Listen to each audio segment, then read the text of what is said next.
ubushize se nababwiye ngo baryamire igihe basinzire ariko ntabwo navuga kuryama gusa no kuryama igihe cyabyo ndetse abandi bagatanga ubuzima bwabo kugira ngo ubwanyu bukomeze. Perezida wa Kongo akabivuga ku mugaragaro, akavuga ko ashaka gutera u Rwanda, azaruhindura uko ashatse. Akabivuga uyu munsi, hashira igihe akabibara ko batamwumvise, akabisubiramo ejo, akabisubiramo wa gatatu. Ese nawe waba wibaza impamvu u Rwanda rukunze kugaruka mu bihugu bya mbere bikunze kugaragaramo umutekano ku isi? Ushobora kuba aka kanya nawe wibaza ngo ese ni ukubera iki Kagame akunze kubahwa cyane mu gihugu ndetse no hanze yacyo? Uyu munsi ugiye kureba udukoryo 10 dukunze kugaragara ku musaza ariwe Paul Kagame, mbabwire n'impamvu yubahwa cyane ku isi. Tugiye kureba hamwe ibintu 10, icyanyuma cyo kiratangaje cyane. Nawe niba wajyaga wibaza iki kibazo, iyi video ni igisubizo kuri wowe. Wowe ukunda amadocumentary nka cyase utuntu twahishwe umuntu agenda bahishurira twibanga kandi tw'ingenzi mu buzima bwanyu, reba ngo handitse subscribe, like ndetse wandike na comment. Gusa subscribe uze kuyikanda bitewe n'ibyo wumvishe cyase unyuzwe. Mureke tureke kurondogora cyane, ahubwo twitangire video yacu. Ako nyaboneka wibuke gukanda like. Hari abayobozi benshi usanga abantu babubaha, hari abo batinya kubera imbaraga bafite, hari n'abandi batuma abantu bibaza bati niki gituma uyu muntu agira influence ingana gutya. Paul Kagame ni umwe mu bayobozi bamaze imyaka myinshi bavuga cyane muri Afurika no hanze yayo. Bamwe bamushimira ku mutekano na discipline n'iterambere ry'u Rwanda, abandi bakamunenga ku buryo ubutegetsi bwe bukora n'abatavuga cyase bukorana n'abatavuga rumwe nabwo.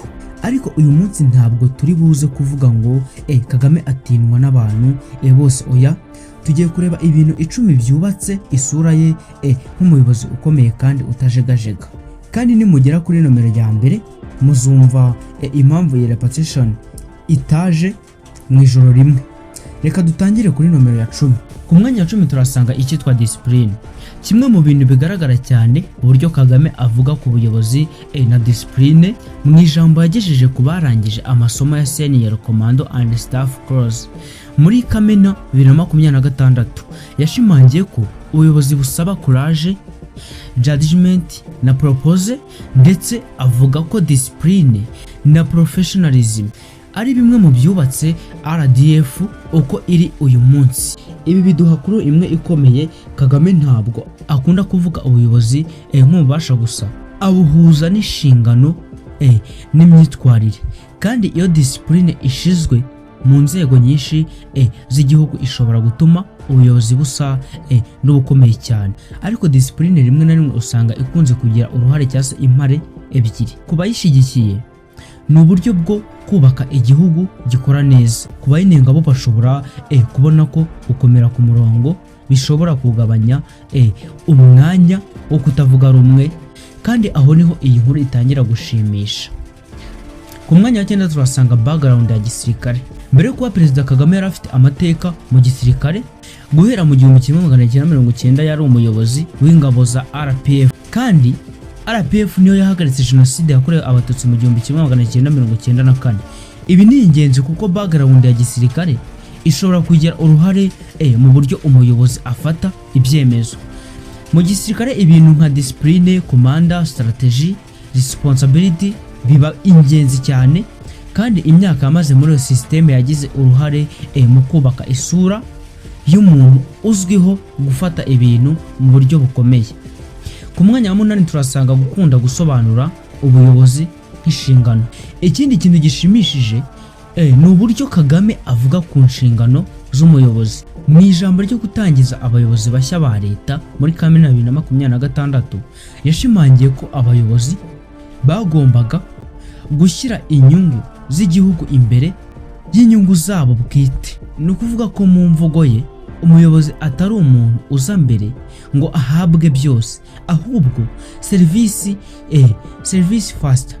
Iyo philosophy ishobora gutuma abayobozi bari munsi ye bamenya ko iyo expectation ziri hejuru, kandi iyo expression ziri hejuru amakosa nayo ashobora kugira uburemere bwinshi. Ku mwanya wa karindwi tuhasanga gushimangira umutekano n'ubusugire.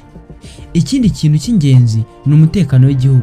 Mu ijambo yagejeje ku bayobozi bakuru ba gisirikare muri 2026, Kagame yavuze ko proposal y'u Rwanda ishingiye ku kurinda abaturage n'ubusugire bw'igihugu. No mu nama z'ibibazo by'umutekano sovereignty ni ijambo rikunda kugaruka. Ibi bituma abantu bamubona nk'umuyobozi utifuza ko ibibazo by'umutekano bifatwa nk'ikintu byoroshye cyangwa se nk'ibintu byoroshye. Ibi bintu bituma abantu bamubona nk'umuyobozi utifuza ko ibibazo by'umutekano bifatwa nk'ibintu byoroshye. Kandi mu karere k'ibiyaga bigari, aho amateka y'intambara n'umutekano muke akomeye, umuyobozi uvuga cyane ku mutekano ashobora kugira influence ikomeye. Ku mwanya wa gatatu turasanga gutinda gutera intambwe, guhitamo igihe. Ikindi kintu cyamuranze ni ugufata ibyemezo mu bihe bigoye. Mu ijambo rye ku bayobozi ba gisirikare, Kagame yavuze ko courage ifasha umuyobozi gufata icyemezo nubwo nta guarantees zihari, ariko inashimangira ko judgment ari ingenzi. Ibi biratwereka ko filozofiye atari fata icyemezo vuba uko bishoboka, ahubwo ni fata icyemezo afite courage ariko agire cyangwa se ugire judgment. Iyo umuntu azwiho kudatinya gufata ibyemezo bikomeye, ashobora gutangira kubonwa nk'umuntu udakunda gusubira inyuma byoroshye. Ku mwanya wa gatanu tuhasanga ko Kagame ari ingabo. RDF ni kimwe mu bintu bigaragara cyane mu isura y'ubuyobozi bwa Kagame. Ku mateka RPF kugeza ku buyobozi bw'u Rwanda nyuma y'igihumbi 1994, igisirikare cyagize uruhare runini mu mateka ya politiki. Kandi muri 2026 Kagame yakomeje kuvuga kuri discipline, professionalism, courage, judgment n'ubuyobozi. Ibi bituma abantu benshi bamubona nk'umuyobozi ufite security mindset ikomeye. Ariko hano tugomba kwibuka, kugira background ya gisirikare ntibivuze ko buri cyemezo cya politike gituruka mu gisirikare. Ni ibintu bibiri bitandukanye. Ku mwanya wa kane turasanga imyaka myinshi ku ishuri ry'ubuyobozi.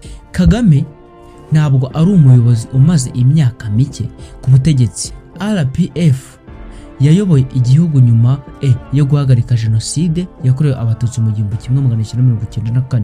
Kagame aza kuba perezida mu 2000. Nyuma yaratowe arongera aratorwa muri 2024.